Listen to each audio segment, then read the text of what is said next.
live out here at Frickers on 741 by the Dayton Mall. Justin Kinner, College Football Hall of Famer Keith Byars with you here, and we are off and rolling. Again, good morning. We appreciate everyone who's tuning in. We got the Slaytons out here who came and joined us. We always appreciate that. Future Slayton, by the way.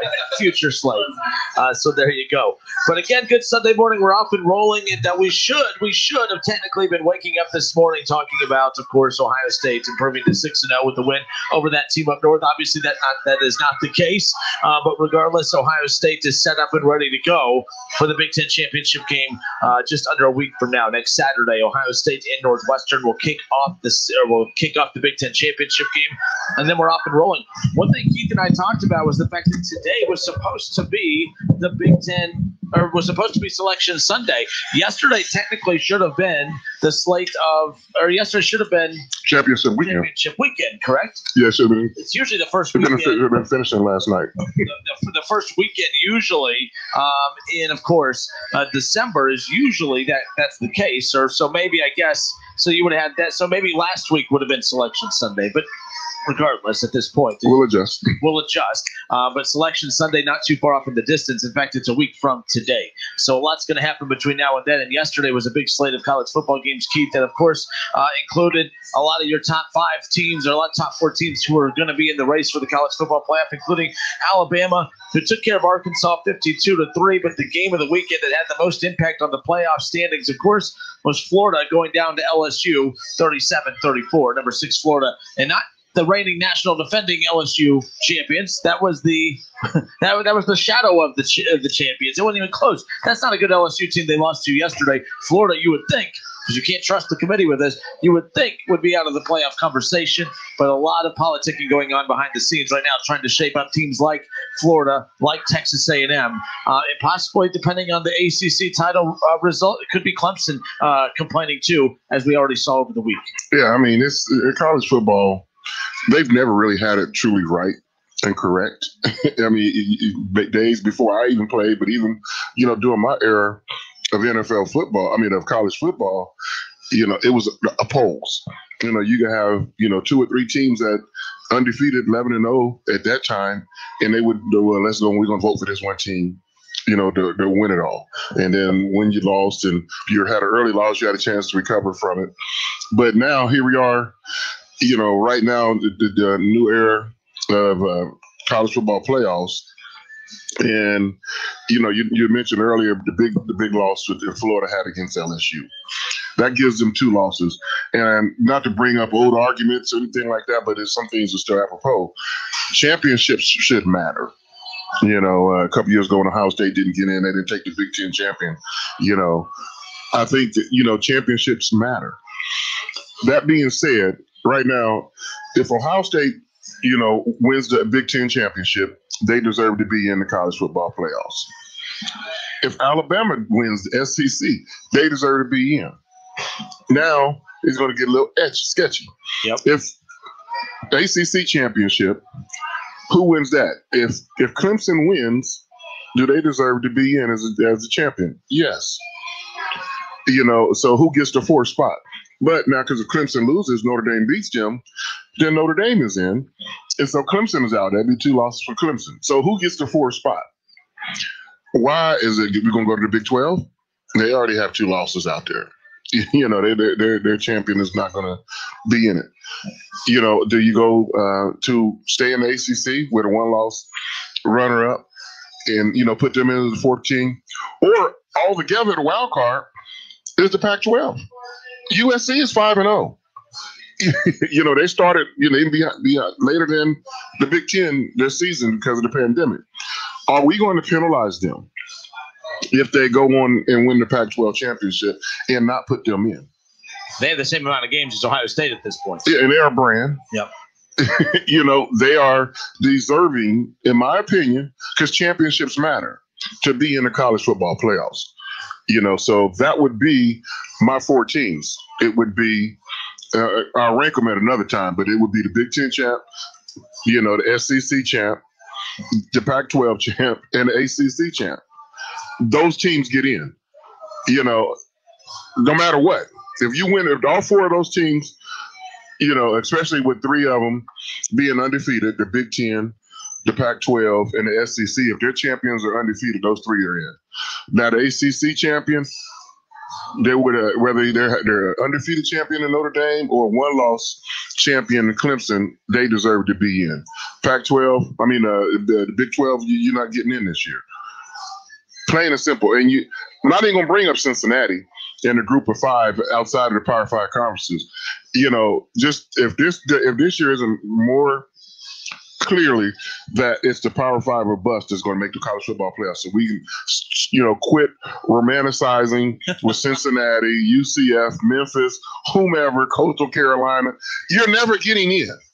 Never, ever getting in. Have a separate championship for you guys. And we will celebrate that just the same because it's not for you. Just come on to selection meet.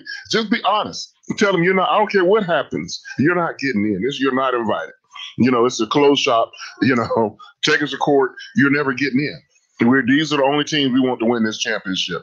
That's why a couple of years ago, when UCF put up a national championship banner, I was 100% behind it. Yes, you did everything they asked you. They didn't still want you in.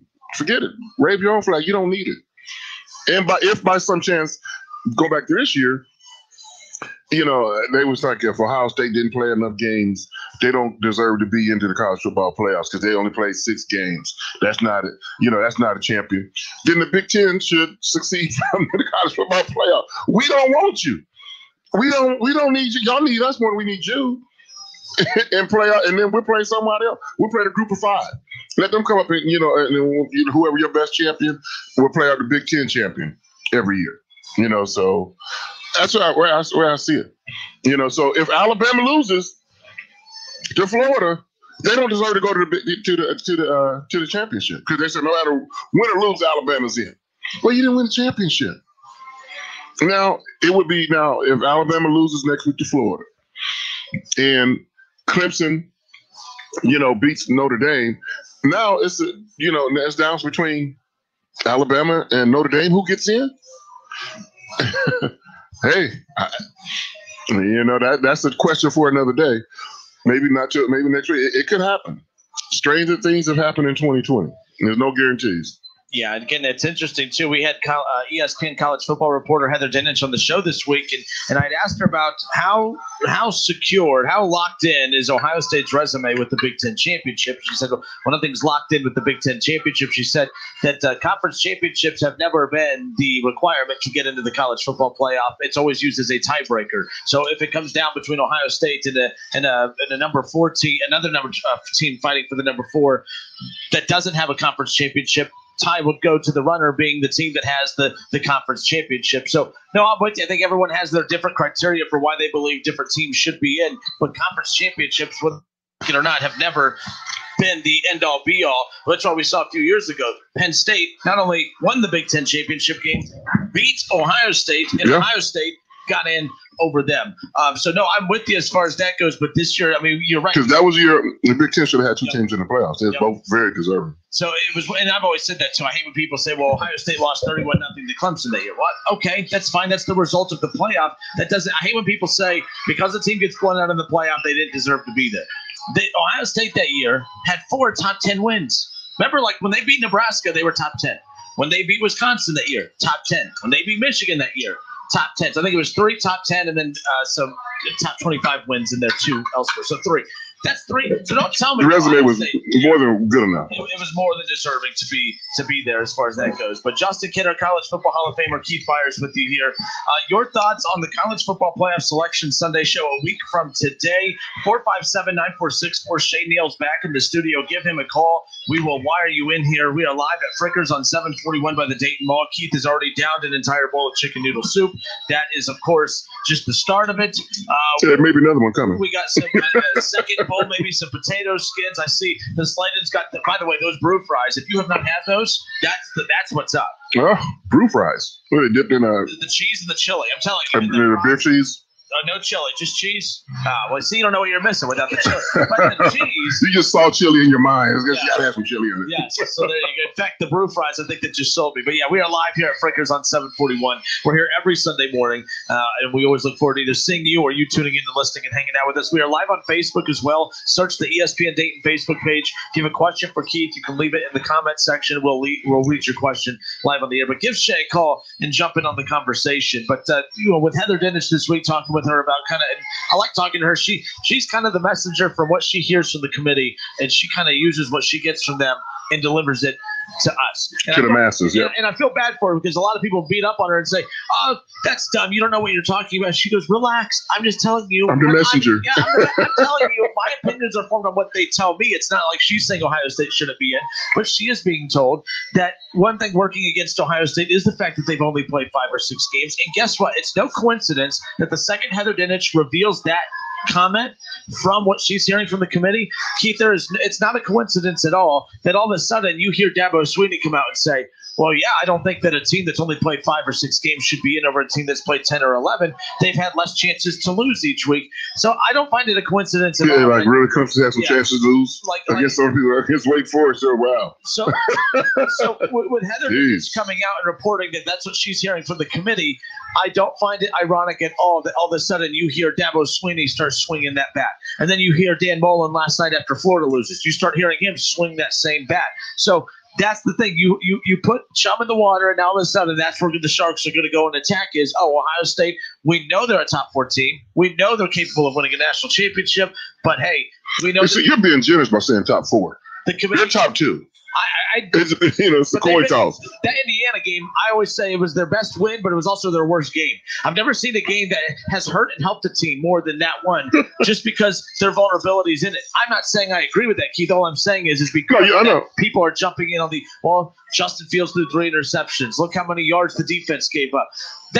Whatever it is, but it is. You know what I'm saying? Like, I've never seen a game that's their signature win. But also, speaking of 3, did you see the 3 turnovers that Trash?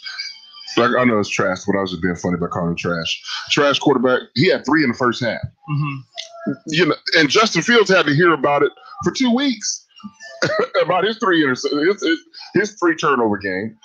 But the Florida quarterback from the SEC has 3, and it's in 1 half. That is the major reason why Florida lost the football game last night. Don't tell about the missed field goal. Why I left. Your quarterback had 3 turnovers. And by the way, there's nothing I can't stand more than a player who can't keep their shoe on. You can't stand players who can't keep their dang shoes on. Players who throw shoes. Unbelievable. I don't know. Hey, I love players with 1 shoe. Yeah. Some of the greatest of all time have done it with 1 shoe. The other shoe's optional. But the opponent doesn't throw my shoe away. Jim Lachey comes over. Your offensive lineman comes. Here you go. Here's your shoe bag. Oh, thank you. Nice touchdown. Thank you. Nice touchdown. So that's how you do it. But Florida is not that good to be even thinking about top 4 now. They're out. Now, I agree. What's going to be funny come Tuesday, they're going to still have them in the top 10, which would be even asinine, asin 10, asin 11. That's crazy. They don't belong in there. Another top 10 team doesn't belong, which it'll be handled on Tuesday, is University of Miami. What was their convincing win that you have them in the top 10? Who have they beaten? How would you have them ranked ahead of Indiana? So going in the game Saturday, Miami had 1 loss. They got blew out against Clemson. Indiana had 1 loss. They lost on the road to Ohio State by 7 points. But you view Miami at a higher regard than Indiana, who has has beat Penn State, beat Michigan. Unbelievable. It's just how people view certain organizations, and it's branding. It's about name brands and all that kind of stuff. What kind of cachet you bring to it. Whereas that's why I hate the preseason rankings. We've had to went over that many, many times. Come into every season with an open mind, not with blinders on. And then let the story write its own self by you don't have to rank anybody preseason. Play half the season, and then you get a true eye. If you come in and unbiased, say, I'm looking for the best. The top 25 teams in the country. That's what I'm looking for from the very beginning. I don't know if after week 1, give me a few weeks and then I'll start to, separate themselves. Yep. Because when you start from I wonder where Indiana started in the mind of many voters. What is it, 132 teams in Division I college football? Indiana was probably in the hundreds. They weren't top 50, weren't top 75 in preseason in people's minds. Yet they go out and having a magical season. They are having a magical season to be 6-1, and no disrespect, no respect. Respect for Indiana. Put them in 10 this week. They are very much deserving to be in the top 10. They should be ranked ahead of Northwestern and everybody else. They should. They have them 12. They should be, ranked, in the top 10 at I would say top 8 off the top of my head. Watch Oklahoma will move up by default. By default, they will move up. And Georgia, why? 2-loss Georgia ahead of a 1-loss Indiana team. That's just crazy.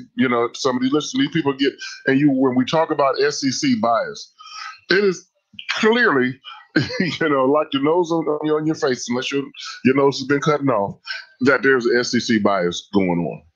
And it shouldn't be that way. And SEC has some fine football teams. Don't take that out of, people. I don't want the listeners don't think I'm dogging the SEC. They're not. They are a fine football conference. They are. But there's other fine football conferences too. There's a great ones out there too. And they must be respected instead of, okay, every year I'm going to do my top list. How many teams can I, we got top 25? There's going to probably be at least 8 teams from the SEC in the top 25. Deserving or undeserving. And it's just not, do some homework, guys. Well, I have bad news for you. I have very bad news for everyone out there that believes in the SEC bias. That SEC bias is about to be doubled down. ESPN just signed a max deal with the SEC conference. The SEC games will no longer be on CBS or on CBS. Really? They signed a new 10-year deal. All the SEC games will now be on ABC. ESPN. So it's going to be on ABC, ESPN, and ESPN 2, 3, 4, 5, 6, 7. So so 7 is 7. CBS is losing out of that SEC.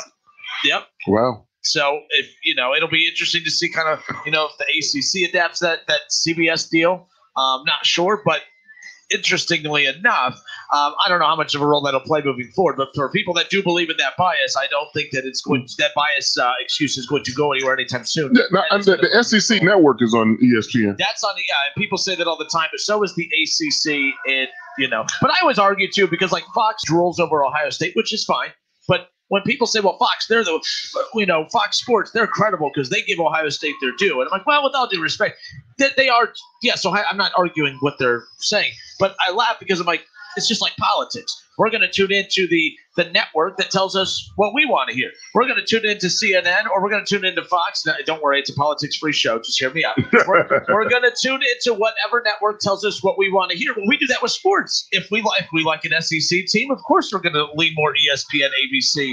Now, if you like Ohio State and the Big Ten, of course you're going to lean Fox. No, but one of the differences is, with the Big Ten, yes, they're targeting their conference, and they're going to. But that's what the Big Ten network is about. Hey, you come to watch the Big Ten network. You coming to watch, the Big Ten, and you want to hear stories about your conference. So it's a target. But that being said, the Big Ten networks, they are honest. They show both sides of it. And they're going to highlight their team. But if the Big Ten network was to schedule an SEC team on that network, you're going to get a balanced reporting of what's going on the football field. It won't be, one-sided. And I just think that that other networks just haven't really caught up, to that. Of course, you could promote, your product because it's your brand, you got money invested in it. But when the game starts, go back to zero, go back to neutrality and just report what is happening, what is going on, good, bad, and indifferent. And that also should carry over into the ballot box. Okay, who are the top teams in the country? I know I have a contract with this conference, so I may lean heavy that way. No, lean heavy to the truth. When you do your ranking, 1 through 25. You know, I don't even like 25 anyway. Who cares when you get that far? I agree with you 1,000,000%. In fact, here's the deal. What I've always said about the polls is, and for one, this is why I always say when people say that the couple of weeks of playoff polls, the first couple of weeks of playoff polls don't matter. That's not true. It is so difficult. Look at Indiana. It's so difficult to move up. It's more difficult to move up than it is to move back. Whether it's right or wrong, that's just the truth. Yeah. I mean, look at it. So when people say, oh, the first poll doesn't matter, oh, it matters because your starting block matters. Oh, well, Ohio State went from 16th to national champions that first year. That's fine. Not everyone's Ohio State. We're more arguing on the lines of like teams like, for the Indianas of the world who just don't truly have a fair shot. Who, their resume actually, there's only like for once. Alabama's number one in the country because they have 3 top 25 wins. You know who the other team is that has 3 top 25 wins? Indiana. They're the only other team to have 3 top 25 wins. And by the way, that means wins that are against teams who are currently in the top 25. And I can also argue that Indiana's loss is 1,000,000 times better than half the team's wins and every team's loss. Indiana's loss against Ohio State by 1 possession, that should be why they are in the top 6 or 7. And Georgia, who loses by double digits to Alabama, they have 2 losses, and somehow they're still rewarded with being in the top. You make a really good point, too. What I also like, I'm going to say it in 2 different ways. One way is 25 is too many, because if you have to have preseason rankings, which you don't have to, we just make it a rule, why 25? If nobody's played a game, I said it once, I said it again. If you want, then re-rank them how they finished the previous season. And with that being said, 25 is too many. How about 15? If we must have a preseason, how about, a preseason? So if anything, I would say a preseason 10, because now when you win that game in January, we beat a top 10 team in January. I'm sorry, not January, September. We had a quality win allegedly against a top 10 opponent in the month of January, in the month of September. Now, once you get to October, expand it to 15 teams. So now when you are talking about we beat a ranked opponent. Well, when did you beat this ranked opponent? Because the only 15 teams going to be ranked. Oh, we beat them in October. Oh, okay. So now we had a better idea of their body of work by October. So you did beat a ranked opponent. Whereas a lot of times we get to the end of November and we'll look over a team's 12 games and say, oh, look, they won 5 games against ranked opponents. A team that was in the top 25, where are they now? Of those 5 teams that you beat in the top 25, maybe only 2 of them are even still ranked. So that's how you get a better description on the quality of the opponents that you beat, throughout the season. And then you would have it, and the number would never get past 15 because we're only talking top 15. But the reason why they want to go to top 25, and people who don't know, is for recruiting. And they can say our team has been ranked, in the top 25 for X amount of weeks in a row. We're always viewed upon as a top-ranked team. We're always in the top 25. When was the last time Ohio State's been ranked out of the top 25? Been a long time. When's Alabama been ranked out of the top 25? Been a long time. We had to do some deep research, to find that. When was Ohio State or Alabama never preseason ranked in the top 25? I'm 31 years old. I can't remember. I'm not saying it hasn't happened in that 31 years of my great life, but I'm just saying I can't recall. I can't recall it either. I can't recall. I got you. I'm 57. You're a few years older than me. I'm a few years older than you. So, some organizations, when was the last? Now here's another way of asking this: when was the last time Indiana or Minnesota, except for this year, been ranked in the top 20 or been ranked in the top 15 of the top 25 teams? I would like to see the year. No, never mind. Forget that. Yeah, I don't know. Did Minnesota crack top 15 this year in preseason ranking? They had expectations coming in, but I can't tell you what the preseason ranking was. My other thing I always laugh at too, and by the way, if you're just tuning in, it's the Sunday morning tailgate show live here from Frickers on 7. We're venting a little bit by the Dayton Mall. Absolutely. Ohio State did not play yesterday. That team up north, that game did not happen, and we'll get into that in a moment. But we're live here at Frickers. It's the Sunday morning tailgate show presented by Frickers. College football Hall of Famer Keith Byars and myself, Justin Kinner, out here each and every Sunday morning. And of course, we're just kind of reacting right now as we're inching closer and closer to Selection Sunday. But my biggest thing about I have that answer. You have Minnesota started off 19. 19. Okay. 19 this year. So, and the thing about that is, too, Keith, is I don't know why I get why we have an AP top 25, a coaches poll top 25, but we need to stop the college football playoff top 25. And what I mean by that is we can go in every year. I think you and I have had this discussion, and we only have a few minutes left, but we've done this before where realistically there are only probably 6 to 8 teams that have an actual shot at actually being a playoff team every year. Let's be honest here. They have a preseason playoff shot, but who all can win it? Less than 20. So and that's why I always say, why do we have a college football playoff top 25? Why put UCF or Cincinnati in there when you damn well know they will never be in the college football playoff? Because UCF couldn't do it after being undefeated for 2 straight years. Cincinnati has a legit argument to be in the college football playoff this year. It won't happen. Yeah, we're penalizing them because of a pandemic. And then when guys like Luke Fickell and Scott Frost and these coaches leave those programs, we say, well, this is one of these programs are never going to be able to succeed because the coaches always leave. They didn't leave because of thinking that, they want to go somewhere better. They left because of the college football playoff. You told them you want to be a championship winning coach. You're not going to be able to do that here. And if you want to just, have your whole career and coaching career be known for hanging up American college championship banners, then more power to you. But if you really want to win national championships, you're probably going to have to leave, which is why everyone is just waiting for when Luke Fickell leaves Cincinnati. And that's not his fault. That's just the reality of it.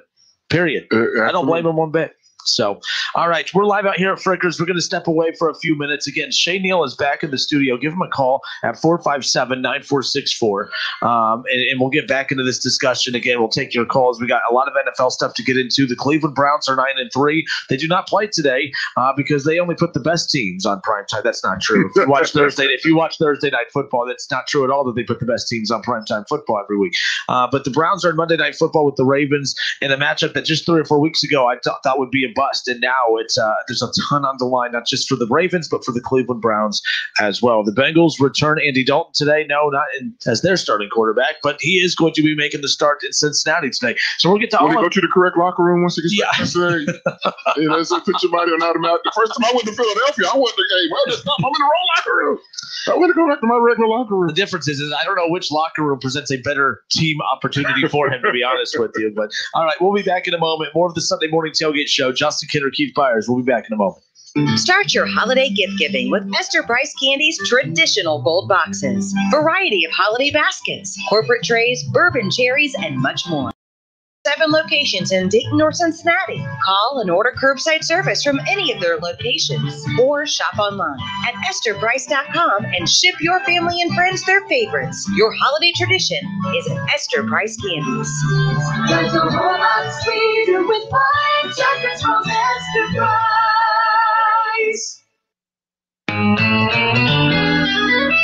Take out the rubbish, scrub down the floor. My aching joints don't jump no more. What's the matter, pal? When did you become a spectator? Get up and dance. What's that? Your head says yes, but your sore joints say no way? Oh, not like you to stay on the sidelines, pal. Stumble up the stairway, shuffle down the hall. These aching joints are sore. You don't have to take joint pain sitting down. For sore hips, knees, shoulders, elbows, even ankles, wrists, and back, new treatments and surgical procedures can restore joints and help get you back in the game. My joints don't jump no more. My joints don't jump no more. To find out how to keep healthy joints healthy and make sore joints feel good again, visit orthoinfo.org. A public service message from the American Academy of Orthopedic Surgeons. The joints ain't sore no more. I still got it. Jen, last week I was diagnosed with bipolar disorder. You just need some new earrings and you'll feel a lot better. When a friend tells you they've been diagnosed with a mental illness, it can be a little awkward. But what's even more awkward is if you're not there for her, she'll be less likely to recover. Jen, last week I was diagnosed with bipolar disorder. Girl, I'm here for you. Mental illness. What a difference a friend makes. To learn more, go to whatadifference.org. This message is brought to you by the Department of Health and Human Services and the Ad Council. Ranger Station, Ranger speaking. Yeah, hi. I'd like to report a Bear sighting? Location. In the forest near the side of the road. No need for alarm, sir. The forest is where bears live. But this was no ordinary bear. No ordinary bear? Yeah, 1 second I'm having a smoke taken into view. Next thing I know, I'm face to face with Smokey Bear. Let me guess, Smokey had a tip for you. He did. He must have seen me toss my cigarette on the ground. He told me never to do that because it only takes one spark to start a wildfire. He's a smart bear. Did you know that 9 out of 10 wildfires are caused by humans? That means 9 out of 10 wildfires can be prevented. That's what Smokey said. I had no idea. That's why Smokey's famous, and you're not. Good point. Get your Smokey on. If you see someone in danger of starting a wildfire, step in and make a difference, because 9 out of 10 wildfires are caused by humans. Brought to you by Smokey Bear, the U.S. Forest Service, your state forester, and the Ad Council. Learn more at smokeybear.com. Only you can prevent wildfire. Hey everybody, it's Stephen A. Smith, and everyone knows my feelings on Cowboys fans. But really, Justin Kenner, you're a Cowboys fan and a Browns fan? Good Lord have mercy. I don't know what the hell to do with y'all. I really don't. It's the Justin Kenner Show with Kev Nash. Weekdays from 3 to 6 p.m. on 1410 ESPN Radio. O'Neill's playing quite well despite this level 5 hurricane.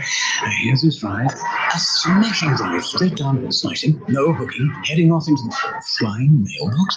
Deflected to the fairway. On the green. Off. On. Oh! Stopping just to the left. Right. Oh, sand trap. Green! You better hurry and pump that one. Ignoring global warming won't make it go away. Help World Wildlife Fund at worldwildlife.org. Sharing has never meant as much as it does now. Everything is up for the world to see. But what if the sharing could be used to make a difference? The National MS Society is building a place where everyone can share their experiences for good. If you have a story, share it. If you have a solution, share that too. Because together, we are stronger. Join us at wearestrongerthanms.org. College football playoffs, Browns, Bengals, Buckeyes, and more. Catch the Keith Byars Show Mondays at noon on 1410 ESPN Radio.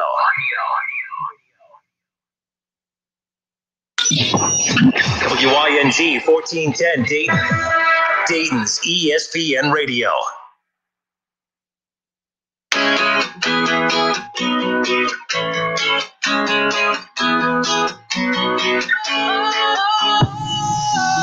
Sometimes I get a good beat. All right, we welcome you back live here at Frickers on 741 by the Dayton Mall. I'm Justin Kinner alongside College Football Hall of Famer Keith Byars. Keith is getting his camera set up, so as soon as we get all that ironed out, he'll join us here, at least on the video feed. Again, but we're both here live on 1410 Wing AM and live on the stream. Again, it's the Sunday morning tailgate show reaction, of course, to everything going on in the world of college football. Let me ask you, the one thing Kevin and I talked about earlier this week, Kev, was the start point, or what did I say? It's okay. Yeah, one thing Kevin and I talked about. Earlier this week, Keith, was that, has this been a fun college? Has the season really been fun? If you go back and poll these athletes when it's all said and done, do you believe you would have enjoyed this year? How stressful do you think it has been for these players who I know they really want to play? And I'm not saying that they're not having a good time, but this has just been a year that I'm sure when it's done, it's like, okay, was it worth it? Maybe, but I'm just glad it's done. Every time you test 2 to 3 times a week, every time you step foot in there to take a test, you are worrying, man, is this going to be the one that shuts my team down? Is this going to be what ends my season? Is this going to be what, maybe it's a false positive and our team has to miss games and all this? Or maybe I'm really sick and I was just around my mom last weekend. Maybe I get hurt. How miserable of an experience, as weird as this sounds, do you think it has been? Because Kevin and I were asking the callers, hey, has this been a fun season for you, the fans? And we got a lot of no's. It has not been, because you get a game done and it's hard to look forward to the next one because you don't know if there'll even be a next one. And then by the time the game kicks off, you're like, oh, finally, I can relax for the next couple hours and at least watch my team. But when the clock hits 0, you're like, man, when's the next time we're going to see our team? The Bearcats, Keith, have not played since November 21st. We're talking about them trying to fight for a playoff spot. They haven't played in 3 weeks. Before Thanksgiving. They haven't played, and they won't play for almost an entire month. How do you go? I mean, from the time selection Sunday happens to when bowl games happen, it's usually a month off, right? Or title game. The Bearcats just went almost a month without a game. You thinking back to your playing days, if you had to play during this, would this even be enjoyable? Yes. because I'm playing the game I love. It beats the alternative yes. of not being up. But man, okay. It would be. I mean, because no matter if I was a freshman, this is my first rodeo, or a senior, I know how strange this is. I mean, yesterday was senior day in Ohio Stadium and nobody was there. They didn't give it, the chance to, at Ohio State to go through the tunnel of pride. Hey, I think I'm on. I'm getting closer. So hit mute. You want to mute your mic right there. Okay. And then you'll enter. And then look, we are. What am I entering? Oh, down here. Enter broadcast studio. And then I'm getting warmer, guys. And then boom, we are. I'll just talk. I get there eventually. There I am. And my mic is still muted. I don't know what's all going on. Yeah, you'll figure it out. But people can hear you on the air, so that's all that matters. But one of the traditions at Ohio State, senior tackle the day before the Michigan game. Yep. That didn't happen. Well, maybe they still had a senior tackle, but to come out the senior day, even for not just the players, but for the band members, Script Ohio, all that stuff, none of that happened.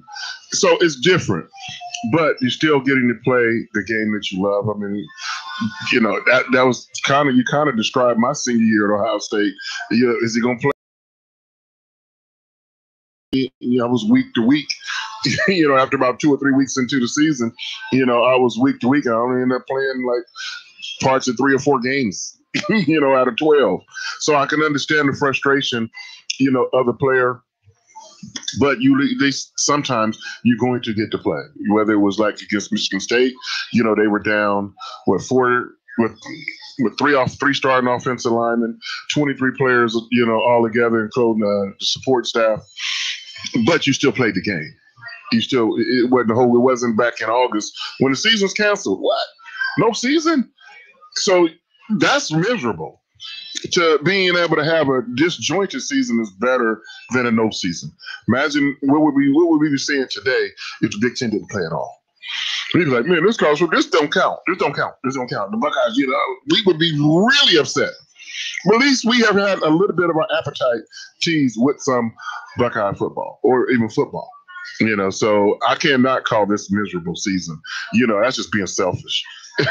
Just like it beats the alternative. It beats the alternative, and how soon we forget when we were really looking at the alternative at everybody. Come July, June, we weren't sure we was going to be able to have football, high school, college, or pro. So to be able to have something, it's a success. All right, Justin Kinner, College Football Hall of Famer, Keith Byars. I'm off camera. Let me get all right. Oh, it's all good. It's all lining up. Again, head to Facebook, search the ESPN Dayton Facebook page. You could watch Keith Byars and I live as we are live here at Frickers on 741 by the Dayton Mall. Of course, we'd love for you to be able to make it out here. Again, Frickers has done a good job of keeping all the tables socially distanced. It's a safe way to come out, still enjoy a great meal with your family. Wall-to-wall TVs, any NFL game that you want to watch today. Of course, the Browns are not on today, but that's fine. They're on tomorrow night. You can watch it, of course, live here at Frickers. So come on out. See, I'm a real fan. I'm still going to watch the Eagles. I'm a glutton for punishment.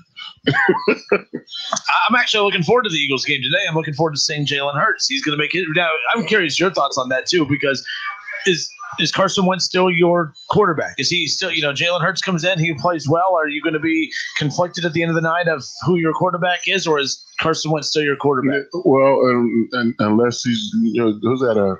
Joe DiMaggio, Wally Pipp.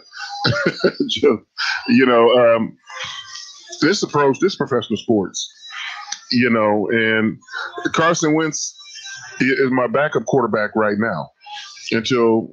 Right now, this is Jalen Hurts' opportunity to win the job, in Philadelphia, be the quarterback of the future. I don't know a whole lot of things are confusing me this year, in Philadelphia. But you heard me say this time, and I have to repeat it because it's just so true. Some things in any, especially in football, if you want to have a good regular season, you have to have a good off season. That you don't have a disjointed off season and you're going to have a successful regular season. That doesn't work. So when teams that win the Super Bowl and win championships and win division titles, it starts in off season. It doesn't just start when season starts. That being said, when Philadelphia picked in the second round Jalen Hurts, and everybody's like, what? Huh? Really? Why? Oh, okay. Maybe you're going to use him, like the New Orleans Saints used Taysom Hill.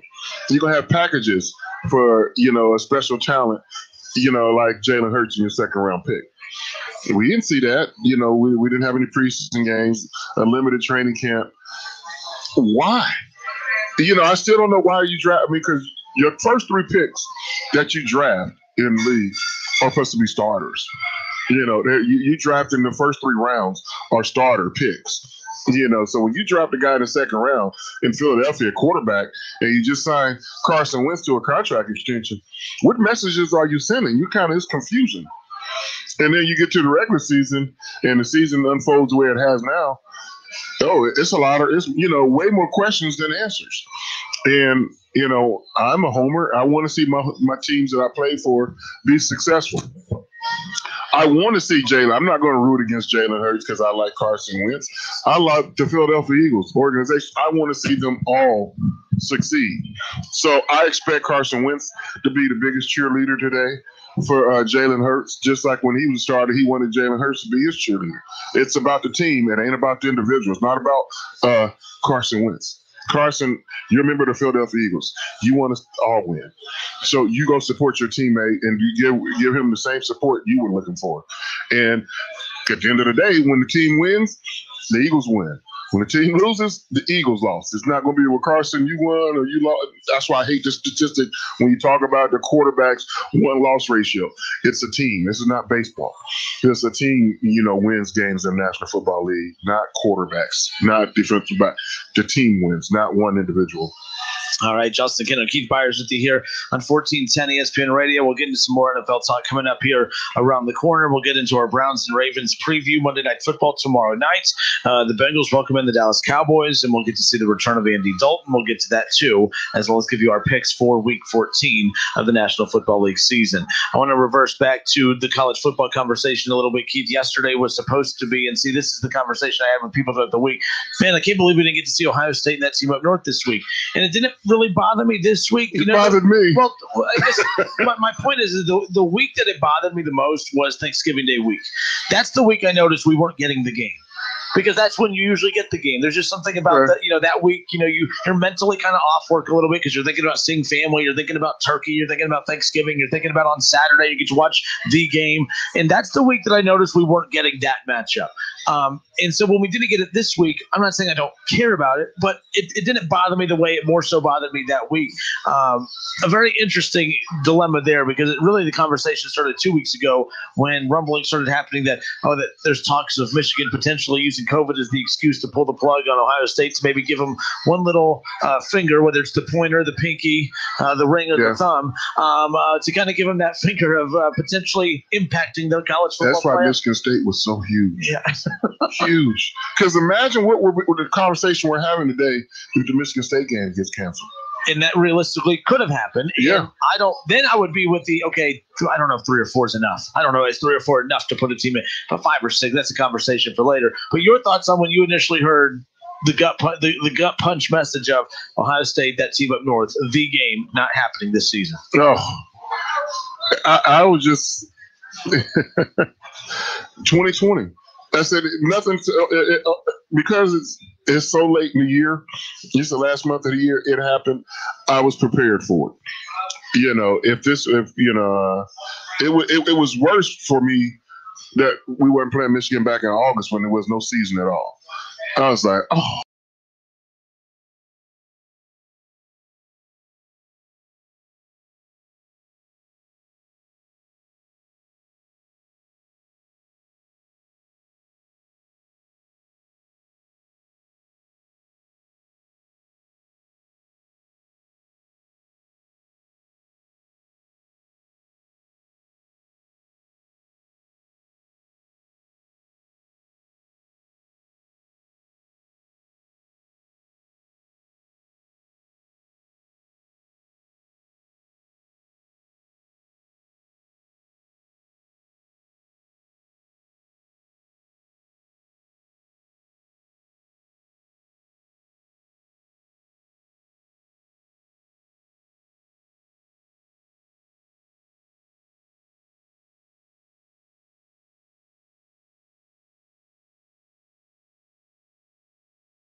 in Ohio, watching those Saturdays afternoons when Ohio State Michigan plays. I remember all four of the Archie Griffin years, 72 to 75, those Michigan games, the tie, they beat them 3. I mean, those were some hard knockdown, drag them out games. And the winner got to go to the Rose Bowl. So that's ingrained in my young mind. So now during my, formative years and teenage years, man, I want to go to Ohio State one day because I still every Saturday, the third Saturday in November, watch the Ohio State Michigan game. I can't wait. Come on. When Ohio State, the times that they would lose to Michigan, oh, man, I can't believe it. Wait till next year. We're going to get them next year. Then next year comes, you win. So, I remember Art Sleester,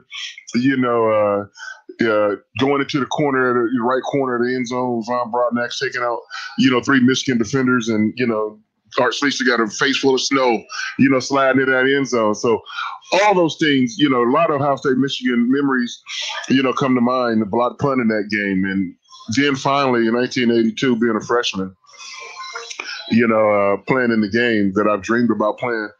I dreamed about playing in an Ohio State Michigan game before I dreamed about playing in the Super Bowl. That's how big it was. That was, so you asked me on the order of importance, which game did you want to play in the most as a kid? It was that game.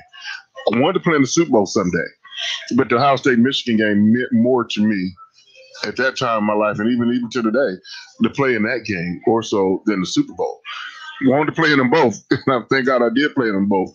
But that game meant more to me, growing up here in Ohio and knowing the depth of the rivalry. That was, way more important. And so we get that Michigan week and everything's different. I mean, Woody Hayes walks into the building during Ohio State Michigan week. And, Woody Hayes is a practice, dropping pearls of wisdom on you. And you're like, man, I seen this guy, on the sideline, walking up and down screen. I know how passionate and how deep, this rivalry is, because you get to hear it straight from the horse's mouth, being Woody Hayes. This is huge. This is huge. This is not like any other week. I mean, Coach Hayes, and Earl Bruce used to repeat it to me every week. He said, everything you do in this game counts twice. Thank you. And Keith, if you run for 100 yards in this game, it's like running for 200. If you have a 4-yard run, it's like an 8-yard run. Everything, penalties hurt. Everything is so intensified. And so that whole week leading up into that game, you can't wait till Saturday at 12 o'clock, to explode, because it's been drilled in your mind for months and months at a time. And now you're so close and it's a respect. That game is the cleanest, hardest hitting game you ever play in, because you got that much respect, for your opponents. You don't hardly ever see, until recent times, 15-yard penalties, because the discipline, man. You can't afford, unsportsmanlike conduct penalty. Even though we hate these guys, that 15 yards you're giving up territory. You can't give them a free 15 yards. You can't. You just can't do it. So you're on edges, and so then when you go through all that, you win the football game. The fans win or lose, the fans are going to storm the field. You just want them to be storming the field for you, because because Michigan fans are going to storm the field too. They win, and Ohio State's going to storm the field when they win. And so to be in the midst of all that, as a freshman, oh gosh, it's just unbelievable. It's a feeling of euphoria that is unmatched by. No drug can duplicate that, and to feel that, and that, that's the, I've never done drugs or alcohol, but that was the highest I've ever been in my life. As a freshman, winning, and just the rush of adrenaline that your body feels when you look up at that scoreboard, it's 0-0, and your team has more points than the other opponent's team. It's unbelievable. Yeah, nothing like it. Nothing like it. Real quick, Dennis on Facebook says, of course I'm waiting for this to pop up, he says, if you are a Florida Gator, how do you feel about your teammate throwing the guy's shoe? Dennis goes on to say that how would Keith feel if his teammate did something like that? Forget the fact that it's Florida. How would you feel if your teammate did something like that to cost your team a game? How do you as a teammate handle that as that player, your teammate walking up the field? First off, that doesn't happen unless it's been allowed to happen prior to. That goes back. It's not just my teammate. That's the head coach lack of discipline on your team. That's why you have to be, pushing those buttons every day in practice, and carries over, to the game. You heard the old adage, you practice how you play. That's how you play. That's how you practice. So if you can get away with that in practice and it's not addressed, then it's going to happen in the game. I mean, like I said, what is going through the player's mind when he does something like that? Nothing. He's selfish. Selfish is not allowed on the football field. Because what are you trying to prove? Well, I'm a tough guy. Oh, I see a shoe on the ground. Watch me pick it up and throw it. What does that mean? You disrespecting somebody that throwing his shoe? Somebody gonna come slap you some high fives? Oh, I saw how you threw a shoe, man. Good job. What? Come on. That's not proving anything. What's proving anything is that y'all stopped him on third down and you're about to punt, and your team the offense is about to get the ball back with a chance to win the football game. That's what's more important, which is the team and not the individual. So when the individual does something stupid and boneheaded as that, then you're being selfish. It's about you and not about us. So that's the point that needs to be addressed. But it should have been addressed well before Saturday night. I'm mad at the player. I'm mad at my teammate. But that's a bigger problem. That's the head coach's problem. That's the position coach's problem. They're the ones that are being lax. They're the ones should be held way more accountable than the player's action on the field.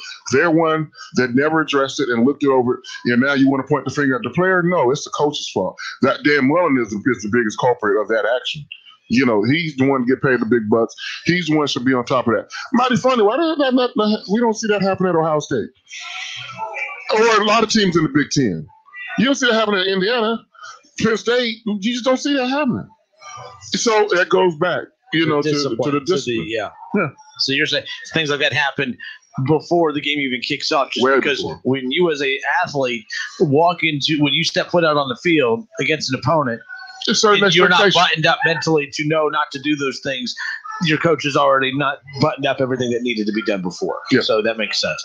All right, Justin Kinner, Keith Byars with you here. Last thing on college football. How about the news that came out this week that the Texas Longhorns had offered Urban Meyer a head coaching job, or had at least started the process of having his people contact his people. And I've been on record as saying that I believe Urban Meyer, if he does ever coach again, it's going to be a program like a USC, a program like a Texas, or a program in another conference that he could potentially get a third national championship with a third different team, which would separate him from anywhere else. I think it would be a legacy thing. Urban Meyer was on Colin Cowherd's show, The Herd, earlier this week. Colin asked him straight up. He said he believes he's done coaching, but he learned at Florida when he said that first time that he believed that he was definitely not coaching again, he was wrong, so he doesn't want to do that again. I believe Urban's going to coach again at some point. I thought it would be Texas. I really did. Are you surprised that he turned the Texas job down, and do you believe he will coach again? And you're eating them brew fries. By the way, we're live out here at Frickers. I just want people to see these brew fries are fantastic. You get these. You get the you get the cheese. The Sladens are hot. A small release. What do you mean it's hot? Like I'm spicy? A whip, man. Yes. Oh, those aren't spicy, so you are a win. I'm a win, man. Don't eat that chili, then. I don't eat you all. Tabasco's too hot for me. But I do believe Urban Meyer will coach again. Okay. I don't want him to. If his health is what he said it was, don't coach him more, coach. You're going in the Hall of Fame soon. It's okay. He's 57 years old. He doesn't have to coach again. But that being said, he's 57 years old. There's a lot of coaching left in him. So if he coaches again, coaches at Ohio State. What you said in the past. You said Ryan Day is going to leave and go pro. His next coach, so come back to Ohio State. If you come back. But I don't want you to come back. But outside of Ohio State, the only job I would even consider, and he's not a West Coast guy, but he'll be a West Coast guy for a few years until he retires, from that job, and that's USC. Yep. He'd go back for USC, win a national championship or two, and then retire. Because that is a program he can win a national championship. Not that he couldn't win one at Texas, but it'd be faster, to win one at USC. Same way that Pete Carroll did, reinvented himself and went to USC. You recruit all the great talent west of the Mississippi River. You don't even have to leave the state to get whatever you want. Yeah. Thank you, Chris Olave, for being here. But you have talent out there that you can, be back in the national scene real quick. I'm going to order something. You're going to order something. All right. Then that's our cue right there. We're going to step away for a few moments. Justin Kinner, Keith Byars with you live here at Frickers on 741 by the Dayton Mall. It's the Sunday morning tailgate show. We're going to switch gears to NFL when we come back. But right there again, Urban Meyer, again, the reports that were starting to come out that Texas, was maneuvering itself to potentially offer Urban a big contract, which why wouldn't they? But if you're Tom Herman, how do you, for one, the seeds have been already planted in regards to the program is not committed to you, that they don't look at you as untouchable. You never would hear that about Alabama looking at other coaches with Nick Saban in town. You would never hear about Clemson doing this with Dabo Swinney. You would never hear about Ohio State doing this with Urban Meyer. And let's be honest, you would never hear Ohio State doing this with Ryan Day. So my big thing is big picture. If you're Tom Herman and your program is doing this, I'm sorry, but there's a part of me that's like, okay, they've already told you you're not the guy. And the reason you're keeping your job moving forward is because the hot girl that they wanted rejected you. So now they're just going back to their same boring relationship that they, think about your relationship. If you found out that your significant other was, flirting around and that they tried to be with someone else and that person rejected them, and then that person rejected them, and then your significant other came back to you, how happy are you going to be that significant other of yours already told you, I'm looking for somebody else. I just haven't found the right person to leave for it yet. Yes.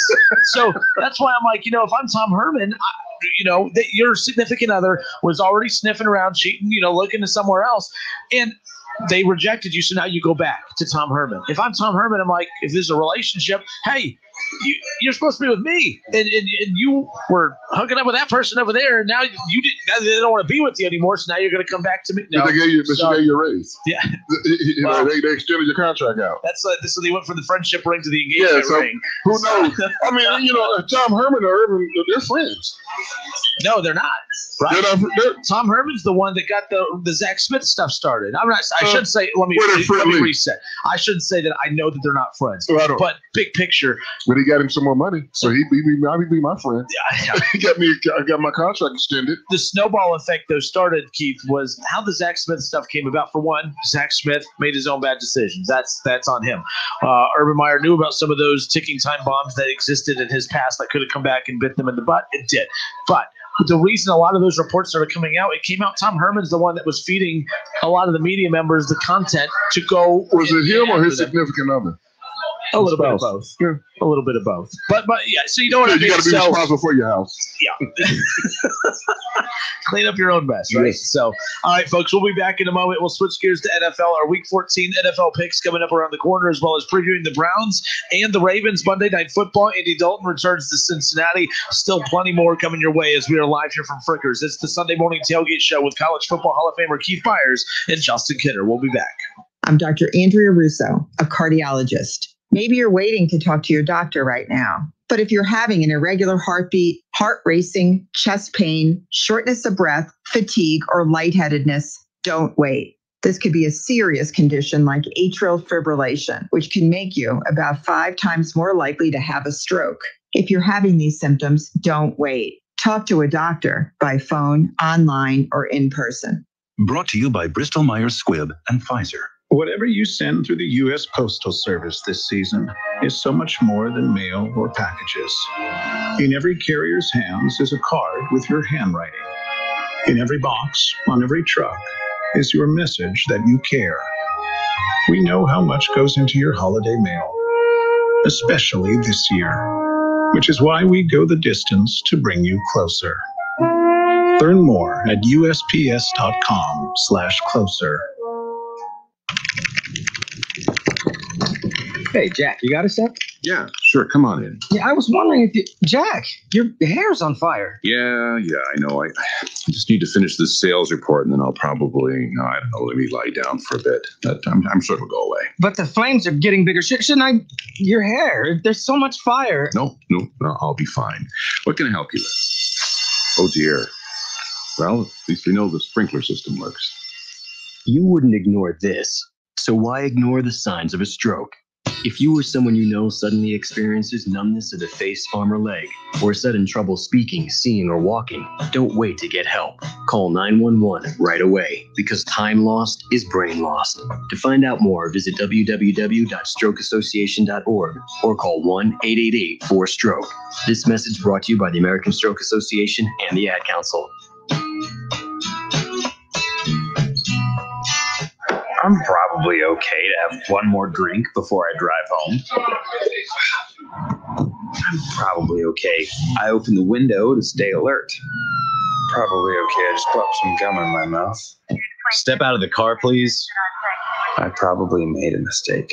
Probably okay isn't okay when it comes to drinking and driving. If you see a warning sign, stop and call a cab, a car, or a friend. Buzzed driving is drunk driving. A message brought to you by NHTSA and the Ad Council. Mrs. Claus here. I used to shop online. Now I save money by getting fun and exciting gifts from a locally owned small business that beats Amazon. Where? At the Hobby Shop near the Dayton Mall. The Hobby Shop has the hottest radio-controlled cars and trucks by Axial and the coolest radio-controlled boats from Pro Boat. Keep your money local and save over the big guys by going to the Hobby Shop. The Hobby Shop, a quarter-mile north of the Dayton Mall, directly across the street from Lowe's, next to Ollie's. For your safety in these COVID times, the Hobby Shop offers curbside pickup. Call 937-436-6161.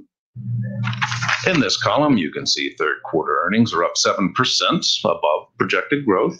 Oh, and as I mentioned to the board of directors, I'm an abusive father. Not only do I physically abuse my 2 young children all the time, I neglect them as well. I often leave them alone for hours at a time without any supervision. If only child abuse was this easy to recognize, perhaps then more people would report it. If you even suspect abuse, call Child Help at 1-800-4A-CHILD or visit www.childhelp.org. We've helped millions of people help millions of children, and we can help you. All calls are anonymous and confidential. So remember, 1-800-4A-CHILD or visit www.childhelp.org. Child Help. Trust your instincts. A public service message brought to you by Child Help and the Ad. Don't miss the Justin Kinner Show with Kev Nash, weekdays at 3 p.m. on Dayton's ESPN Radio, 1410 Wing AM. So you want to talk about outliers? Those guys are out. You're lucky that this thing's separating us. That's all I got to say. We're facts, though. I got your facts right here. Listen, stream, and now watch. Search the Justin Kinner Show on Facebook to follow along. On Twitter, make sure to give us a follow. Search 1410 Kinner for Justin Kinner on Twitter. That's 1410 KINNER and ESPN Dayton for the station Twitter handle.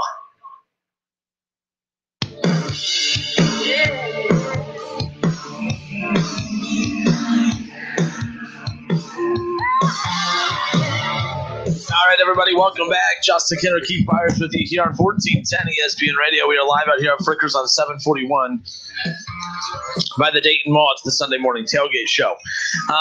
So we're talking Woody Hayes off here, so we bring it back here. The Slateds had a story about that, and I'm just not a big, to the topic before, not a big movie guy. A lot of people always try to talk movies with me, and I'm like, yeah, I'm sorry, I'm not a big movie guy. I'm not a big music guy. I don't know a lot about, bands and stuff. I just don't talk music, so I'm always like, the small talk thing with me just doesn't have good at it. Yeah, because I can't even. I'm in the weather. It looks good outside. It looks cold outside. I'm a weather guy more than anything else. And then after we get past the weather, then it's kind of tiresome for me. So if I was to ask you the musical soundtrack of your life during your high school years, what would it be? I don't know. I didn't listen. I don't. Like during your high school years, what was your musical soundtrack? I mean, those was like some of the good jams when you was in high school. I guess Blink 182 and stuff like that, but yeah, like that's about it. That's a group. None of the songs would just jump out when you was in high school? No, in fact, I'm the guy that when I listen to the radio, I'll be like, man, who sings that? I can't even tell. I don't know the name of the songs. I can't tell you who sings anything. I just, I like this song. Oh, yeah, what is it? I don't know. So you like this song, but you don't know what it is. It's my favorite. Pretty much. But I don't know who sings it. Yeah. When it comes on, I like it. So real quick, one more thing on Urban Meyer here, Keith. Ron Howard on Facebook messages. Happy days, Ron Howard. Yeah, he says Meyer would look good in the U, Miami. What about Miami? Would you consider that a program that he can go and win a national title? He's not going there. No. Even with his Florida ties down there. No. It's not a good job. It's not a good job. They, I lived there for 25 years. And so I know very familiar with the Miami tradition. I used to tease those guys all the time. I'm older than your tradition. Your tradition didn't start until the 80s. Yeah, so nobody knows that y'all babies. And the only reason why you have a tradition, because you bought it. And, you did it the wrong way. You paid players, and, you won some national championships, but you're not built to last. That's the money can buy. You're not built to last. I mean, that job has not been, since Ohio State, ended it for them in 2002. That was the last time they were relevant. So they had a 20-year run. That's it. They when they were since they've joined the ACC, they've never even played an ACC championship game. They haven't even won their title. Their side, they're Coastal or whatever. Yeah. They haven't even won it. That is not an attractive job. It's nothing. They're not really a fan base. It's not very good. You don't have an on-campus stadium. The stadium is the campus is about the size of University of Dayton. It's not a dig at University of Dayton. That's just a comparison. They don't have any fans. In Florida, they're the third-ranked team, as far as fan bases. And maybe even falling less than that. You got Florida, Florida State, and then Miami. It's not a good job. It sounds sexy. Oh, you're Miami, and you're gonna play in Dolphin Stadium. But where's the student body at?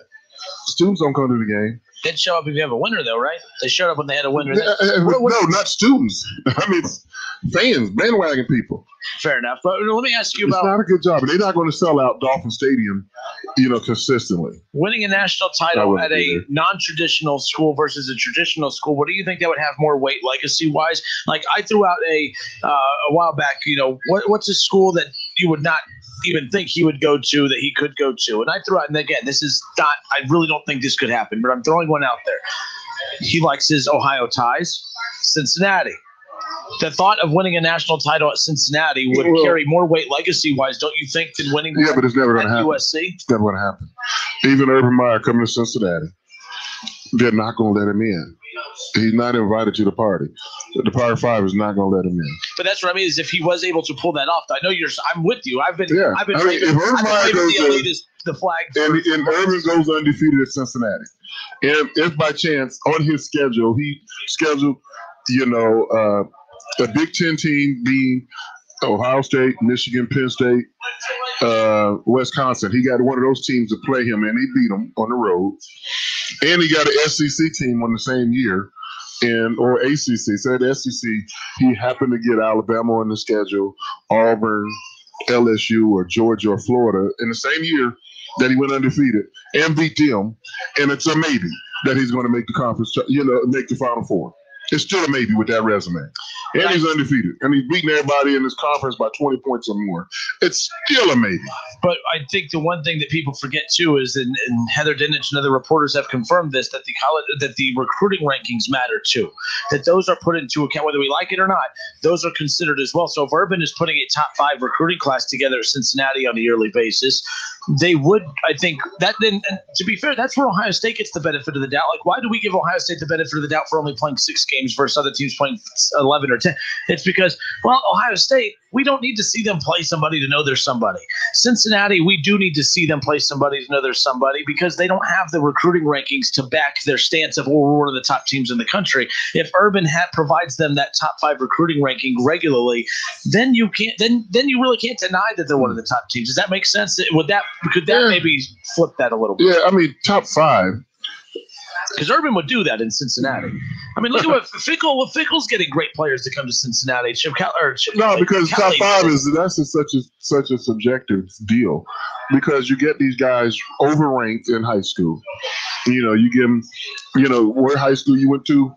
Okay, you went to this particular high school, and you're the next in line to coming out of high school. We're going to automatically make you a 3-star, and then you're going to go up to 4 or 5 stars. Yep. Just because the guys you replaced who was better than you, who was older than you. Now, top 5. Who's going to be top 5 every year? Just these schools will be in the top 5: Ohio State, Alabama, Clemson, LSU, Florida, Notre Dame, Michigan. You got to beat a whole bunch of them to crack the top 5. not to mention the USC or Texas. You got to beat all of them to be top 5? But look, for instance. So you got to beat 4 of those teams. Oh, and I get that, but that's not going to happen. But look, Mac Brown for 2021 has them a top 5 recruiting class. With That's North Carolina. But no, you are right. By the way, you're right too, because Urban we're talking about one class for North Carolina. If Mac Brown if he could stretch 3, 4, 5 straight classes going up against those guys, do some investigating. So Mississippi State.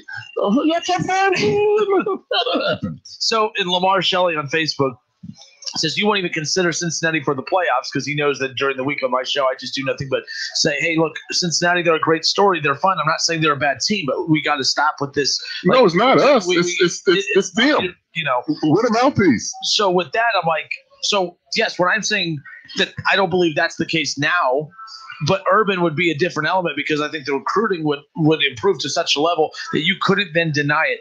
And I think that's where we're at with a lot of programs sometimes. And by the way, whether you like it or not, the reason Georgia still gets the rub, even with 2 losses, I know we try to act like we don't know why. We do know why. They're recruiting rankings. That's why, because their talent on paper. I know, you know what I mean? Like, that's the only thing, the only reason that they're getting that rub every year is because Kirby Smart has them a top recruiting class every year. So the committee's like, well, they've lost twice, but come on. I mean, look at that roster. We know they're one of the top teams. That's basically what I mean. Did you see the wide receiver Ohio State got in Mecca? They have the 2 look at all the wide receivers. Oh my God. I saw his highlight film. And I don't get excited about highlight films. They're like, show me game film. But I saw that. I'm like, yeah. I mean, for what he played against and what he did, hey, man, I can't wait till the fall. Hopefully he gets there in the spring. I'm looking forward to seeing him play. All right, folks. And another one. Another Buckeye. NFL, folks, I promise you. NFL Week 14 picks, Browns, Ravens, Indy Dalton back to Cincinnati. We get to that when we come back. I'm sorry. NFL talk next. Don't go anywhere. It's auction time again in North Lima, Ohio with home improvement products and building materials, and it's all online, ending this Tuesday at 12 noon. Go to pbauctions.com and register to bid on name brand home improvement products online. Kitchens, flooring, Anderson windows and doors, decking, unclaimed freight, and more, all sold online at pbauctions.com. Auction ends this Tuesday at noon, so we'll see you online at the auction. Premature birth is the #1 killer of babies. Those who survive often face birth defects and complications that affect them for life. A healthy birth is the dream of every parent. But for hundreds of thousands of families with a baby born too soon, the reality is their baby's first home is the newborn intensive care unit. It's the hardest thing they will ever have to face. And it's even harder on the baby. This is a crisis that knows no boundaries. 15 million babies are born prematurely worldwide. Nearly 1 million will die before their first birthday. Do something today.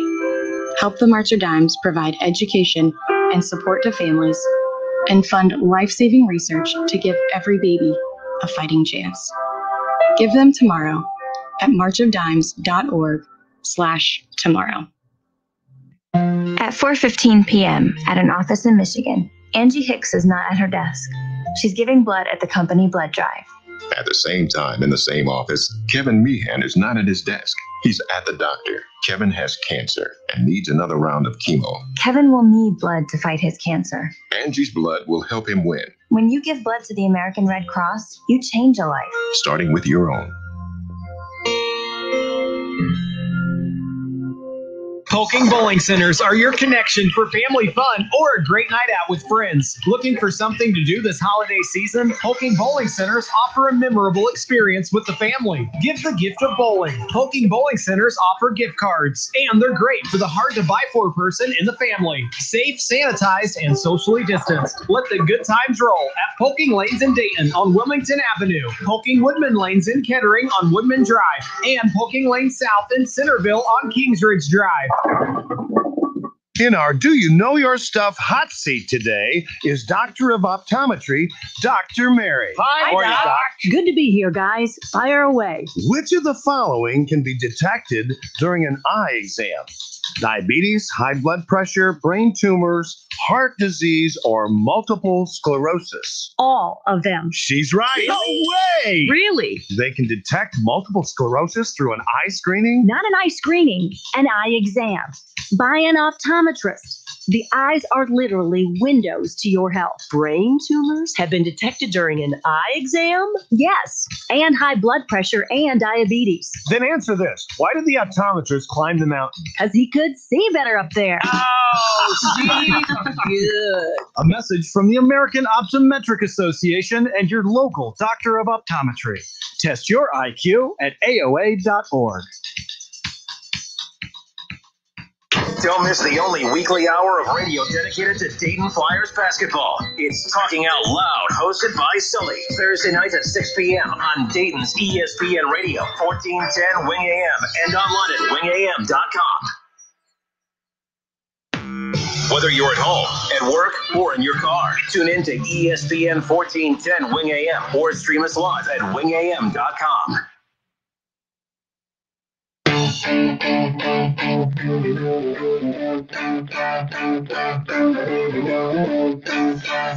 A salad? What the heck are you eating a salad for? We welcome you back, Justin Kidder, Keith Byars. On this Sunday morning, we are live from Frickers on 741 by the Dayton Mall. And, of course, we join you every Sunday morning. A salad? A salad. And then you're about to choke on that salad. Of all the things that you could choke and die from, a salad is not how I would want to go out. So make sure you eat that carefully. I do have a salad. Now, brew fries, that's how you go out. If you're going to choke on something like that, brew fries that's where it's at. Or jelly beans if you're the president. Yeah. Talking about President Reagan, guys. I mean, Bush. Bush, right? Bush was jelly beans. Stick to sports. One of those guys is jelly beans. All right, we welcome you back again. Good Sunday morning. Shay Neal killing it back in the studio. Shout out to him. Thank you, Shay, for all the work you do. Appreciate the listeners as well. We'll open up the phone lines at 457-9464. Let's go to Jerry. Jerry is on line one. Jerry, good morning. Good morning. Welcome to Put Up or Shut Up weekend for a couple teams, including mine. So we got to beat Indy today if we want to be a playoff team because they're the team right in front of us. We're going to find out a lot about the Washington football team. They're going on the road to San Francisco. If they want to make the playoffs, they need to win today. Kyler Murray in Arizona, if they want to win today, they better beat the Giants. And, of course, on Monday, your Browns are going to make the playoffs, but they need to make a statement against Baltimore, in my opinion. They can't lose 2 games to Baltimore this year and consider themselves true contenders in my mind. What do you guys – and make sure you pick against the Raiders today, Justin, by the way. Oh, yeah. And speaking of that, by the way, the Raiders line and the Colts a 2.5-point favorite on the road at the Raiders. Colts 8-4, 7-5 Raiders. And you're right, Jerry, the Raiders and the Colts right now, there's 7 teams that get in the playoffs this year from each division, one more for each side. And those 2 teams are battling it out for that final spot right now. The Raiders have kind of shot themselves in the foot over the last couple of weeks. The Jets really handed you guys one last week, which you could acknowledge that, right? Like they handed you that, but a win's a win. A win's a win. A win is a win, but it's a 60-minute game. And Keith, when I left here last week, you were happy. I remember on the way to Nora, Nora was like, wait, wasn't it the team that Keith was just happy won? And I go, yep. And she goes, they didn't win. I go, no, they didn't. She goes, so he's probably not happy. I'm like, probably not. Oh, God. Yeah, I thought they were losing. I thought the game was over. Well, I did too, but, hey, it's the Jets, so there you go. They find ways to lose. So, you think Trevor Lawrence is going there? Huh? Trevor Lawrence. Yeah. Who else would the Jets? I mean, after he saw that, I don't know if I want to go there. Man, I don't think he's going to. I think he's going to get drafted by then. That's for sure. Otherwise, those Jets fans will burn the place down. Let's just be honest. You know how it is in New York, Keith. Jeez and Pete. But yeah, no, it's Put Up or Shut Up weekend, man. I'm telling you. So I'll also be interested to see what Kyler Murray does in New York today. It's a big game for him too. Yeah, you're right, Jerry. A lot of big games this week. I love this time of year. I mean, I've always said that You know, it is true. The NFL season is a marathon, not a sprint. Until you get to the last quarter of the season, where you sprint home in the month of December. That's where you know, like you said, put up or shut up. You separate the wheat from the chaff, the contenders from the pretenders. All of the, cliches, matter, and that's why this is so important. Depending on if you want to play in January, if you want to be a playoff team, and we'll find out. This Sunday and next Sunday, who is and who isn't. And I'm to it. I really am. And Andy Dalton's here. Yep. And he's back home. We don't want to forget we run out of time. Yeah, Jerry, thank you for the call. Here in the final couple minutes, Dallas is a 3. And Shay, hit the NFL music. You can give us a little NFL music here as we close out the show here this afternoon. So the Bengals are at home. They welcome in Dallas. Keith, Dallas is a 3-point favorite. I know you don't really get into the lines and all those types of things. No, but win Dallas or lose, that's all that matters. And these are two bad teams, one way or another. But Dallas is the favorite at least by 3 coming into this. Andy Dalton making his return to Cincinnati. And how do you see this one unfolding? I mean, it is kind of an interesting storyline. Andy Dalton's first trip back. We knew he was going to be making his return to Cincinnati this year. I don't think we anticipated him being the starter, but of course he's the starter for unfortunate circumstances, being Dak Prescott being out for the majority of the season. Well, I mean, I would like to see, Zeke Elliott, since he's back in Ohio, have a sip of water, have some Ohio water, and run like he did when he was at Ohio State. I want to see him, get back to, I still have him one of my top 5 running backs in the NFL. But this would be a day to prove it, once again, to separate yourself. He would be the difference maker in the game. Andy Dalton is a fine story, to be back here. Of course, you want to beat your old team. The first time I went back to Philadelphia, as a Miami Dolphin, all the love I still have in my heart for Philly. I still love them. I want to win that. Was it in Philly your first time? It was in Philly. So it was a perfect storm. It wasn't I got booed and everything. Oh, really? Yeah. Yeah. So I was like, you Santa Claus or what? No, it was like pregame announcement. I got me and Keith Jackson got booed. We loved it because that's what I expect. But that was the sign of respect. You got to boo me like Keith. We got to give to you. I get it. I still love you. You still love me. But today, for the next 3 hours, you got to boo me. And I get it. This was over. Okay, let the love begin. So Andy Dalton ought to be booed in Cincinnati. But they're not that kind of fan base. Well, they booed him when he was there. They better boo him when he's not there. To be fair. But Andy Dalton come in and play well, man. Let Cincinnati know what they could have. I never was a fan of getting rid of Andy Dalton. Yes, bring in Joe Burrow, but keep Andy Dalton, as your veteran presence to help nurture him along in the league. Take a pay cut, of course, but stay here. I'll guarantee you, if Andy would have stayed, Cincinnati would not be 2-9-1. But at this point, when you're 2-9-1, you feel good about being 2-9-1 because it's a top draft pick coming your way. No, but I need a new coach. I need a new coach on my way. I don't care if the Cincinnati Bengals went out. Zach got to go. I'm with you on that. I've been preaching that for a while now. But on to the next one, too. A couple big games around the National Football League, as we talked about. How about the Buccaneers, 7-5, Tom Brady's new team? They came into this year as the Super Bowl favorites, or at least the NFC Super Bowl representative favorites to go up against the Chiefs. They're 7-5. They're this year's Cleveland Browns, where everyone looked at this team with all this new talent on there, and on paper they looked good. But it's another example, and I had to learn the hard way last year because I was one of those where, no, the Browns are great. Who cares? I'm buying it. On paper they look great. So I got smacked in the face with reality last year. Bucs fans are getting that reality this year. They have enough talent to turn it around. It's just a matter of whether they can do it or not. Yeah. The thing is, I didn't have Tampa Bay winning the Super Bowl, even getting to the Super Bowl the first year of Tom Brady. I think the biggest problem that they have in Tampa that will come next year is chemistry. Continuity. They don't have any chemistry. It's just like the Boston Celtics when Kyrie Irving went there. They were already, pieces of the puzzle, and they never were able to put the pieces together. So that's where Tampa is right now. They have talent, but talent alone never wins football games. They can win you some high school games, it's regular game, but doesn't win championships. They need to bring another quarterback in there. That's where you draft for your future. Tom Brady's for right now.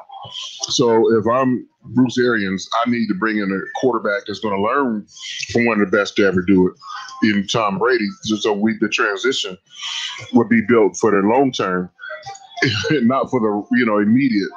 I would have kept Jameis Winston on my roster if I'm Tampa, and bring in a Tom Brady, and make it, now as much flack that Jameis Winston has got. He threw 30 interceptions. He threw 30 touchdowns. There's talent there. You cut those interceptions in half, you're in the MVP conversation. Exactly. So there is one half to that puzzle, as you talked about there. Most quarterbacks don't even have that. But they have a chemistry problem. And it starts up top. And when they straighten that out, hopefully they get it smooth throughout this season. Trickle-down effect. Yes. Because the best Tampa's going to do this year is 9-7. How are these last three? Maybe 10-6. I doubt it. But 9-17. Yeah, and the Saints have that division pretty much in their bag, unless they just have an epic collapse over these final 4 weeks. Don't get them, Eagles. Eagles got Saints there. Of the season. Steve and Bills, and right now, up until a week ago, Pittsburgh was the only remaining undefeated team left in the National Football League. They lose to the Washington football team. Pittsburgh still sitting atop the AFC North. I placed a bet the other day that the Browns will win this division. It was a small bet, just a couple dollars, but the payoff is in the hundreds. So that shows you, and I placed this bet weeks ago, but then Cleveland went on to beat the Titans. And now all of a sudden they're 9-3. Now all of a sudden they're rolling in the right direction while Pittsburgh looks like they're trending in the wrong direction. I'm picking the Bills to win this. If the Bills beat the Steelers and the Browns pull off the win tomorrow night on Monday Night Football against the Ravens, all of a sudden the Browns, with a month to go in the season with 3 weeks left, they're a game back in the AFC North, and they have the Giants and the Jets and then Pittsburgh. This could be setting up for the Browns and the Steelers in the final week of the regular season, the AFC North title on the line. And how cool could that be? But again, a lot has to happen between now and then. Well, that's why you play the game. It can happen. It can happen. Because I have the Steelers losing today. So do I. I have them losing. I think Buffalo, the Bills Mafia are going to get busy. Yep, and that's even though the Mafia won't be there, but it's still that's a be busy. Big one coming up later on tonight. Sunday Night Football, Bills and Steelers. You talked about real quick, Washington out of the NFC East. I know a lot of attention is on the Eagles, who welcome in the Saints. Jalen Hurts, but Jalen Hurts making his first start for the Eagles against the Saints. But in the NFC East, all of a sudden, the two teams at the bottom of that division that we were laughing the most at, they're playing okay football right now. Washington has kind of, Alex Smith, a veteran quarterback, looks solid in his comeback this year. The defense has been stabilized there, and it all starts with Chase Young and that defensive line. Washington's a team I don't think they're going to be a favorite against any team in the playoff, but that defensive line is what makes them scary. I don't care who you are. Scary, and they can win a game. Yep, and they did last week against Pittsburgh. That was impressive. So that's going to be interesting for them. And then the Browns and the Ravens tomorrow night, Keith, Monday Night Football. Who wins that one? The Browns are a 3-point underdog. The Ravens a 3-point favorite. 8:15 Monday Night Football. Oh, I'm going to say the Browns. And if the Browns don't win, their chances of playoffs going to diminish immensely. Yep. So that day, if I'm Cleveland Browns, they have to win that game because they mentally they haven't beaten Baltimore. Not just on the scoreboard, they haven't beaten them mentally. When they went to that game the earlier part of the season, they were defeated before the opening drive. Guys, what's wrong with y'all? Cleveland, you don't think y'all got a chance. And Lamar did whatever he wanted to against them. Hopefully, if they can win this game, they would win 2 games. They win a mental game and a scoreboard game, and they would be fit to describe everything you just said earlier, having a chance to still win this division. It would be over, and then they would be set up for playoff success. It's there. Why change what you're doing? You're a running football team, and you throw when you have to. And, when Baker's hot, he's hot. And when he's not, you can still win the football game by running the football. So don't get away from it. Play action has got to be there. When you got, Chubb and Hunt running the ball that way. And this month of December, you have to be any kind of weather game. And even though it's got good weather today, when you have the running game, you're built to last. Here's the deal that's interesting about Cleveland. If they end up winning tomorrow night, I'm not saying they're the best team, the second best team in the AFC, but if they do win tomorrow night against the Ravens, they will be the second hottest team in the AFC. And let's be clear, being the hottest team in a conference at this time of year sometimes is better than being the best team in the conference this time of year, because Pittsburgh's one of the best teams in this conference, but they're not one of the hottest teams right now. So Cleveland, and I have both teams. The number 1 seed in the AFC is going to have 2 losses. So I have Kansas City losing again, and I have Pittsburgh losing again. So don't count out the Dolphins today at home against Kansas City. Yeah, how about Kansas City? They're at the Dolphins today at 1 o'clock. Don't count the Dolphins out. And then you have then the Chiefs are at the Saints next week, and then they have the Falcons and Chargers, two teams they'll be favored against. But that Saints matchup, this could be I hate to use the word trap. Yeah, it could be. I mean, they could overlook the Dolphins with the Saints around the corner, but the Dolphins are one of those quietly sneaky teams in the AFC as well, where we think, they're rebuilding, they're trying to figure things out with their new quarterback. They score on defense, and they play solid defense. They're an 8-win team, and they might be a 9-win team if they pull off the upset here with a 1 o'clock kickoff. But this is a big one tomorrow night for the Cleveland Browns.